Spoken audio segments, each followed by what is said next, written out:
Hello नमस्कार, मी Suvarna home kitchen मध्ये परत एकदा तुमचं अगदी मनापासून स्वागत. सगळ्या सबस्क्रायबरचे धन्यवाद, सगळ्या व्ह्यूअर्सचे मनापासून आभार.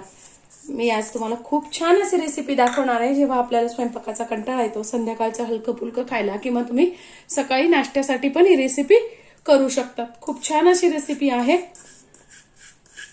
आज मी तुम्हाला दाखवणार आहे टोमॅटो ऑमलेट. खूप सोपं आहे करायला आणि खूप चवदारही लागतं. त्यासाठी मी इथे घेतले 1 वाटी डाळीचं पीठ आणि अर्धी वाटी तांदळाचं पीठ. तुमच्याकडे जर तांदळाचं पीठ नसेल तर तुम्ही अर्धी वाटी रवा पण घेऊ शकता. जर जाड रवा असेल तर तो तुम्ही बारीक करून घ्यायचा आहे. त्यासाठी मी इथे घेतलेला आहे 1 टोमॅटो घेतलेला आहे. हा टोमॅटो थोडासा जाडसर चिरून घेतलाय. थोडीशी घेतलेली आहे कोथिंबीर, त्यानंतर 3 ते 4 हिरव्या मिरच्या, थोडासा कढीपत्ता आणि 1 इंच आल्याचा तुकडा. आता हे छान आपल्याला मिक्सर मध्ये बारीक करून घ्यायचं आहे. बघा, हे छान आपण असं थोडंसं पाणी घालून छान बारीक करून घेतलेलं आहे. आता हे बारीक केलेलं आपल्याला पिठात कालवून घ्यायचं आहे.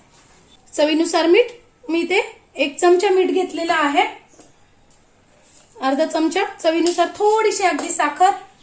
1 टोमॅटो मी बारीक चिरून घेतलेला आहे. आपण 1 टोमॅटो त्यात घातलेला आहे बारीक करून, आणि 1 अगदी हा बारीक चिरून घेतलेला आहे तो टाकून घ्यायचा आहे. त्यात अर्धा चमचा हळद.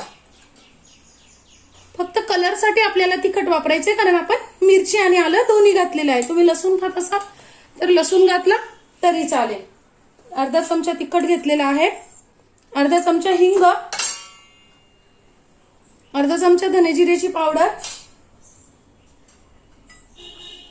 आणि अर्धा चमचा जिरं. आणि त्याच मिक्सरच्या भांड्यात मी थोडंसं पाणी घालून आता हे छान मिक्स करून घेणार आहे.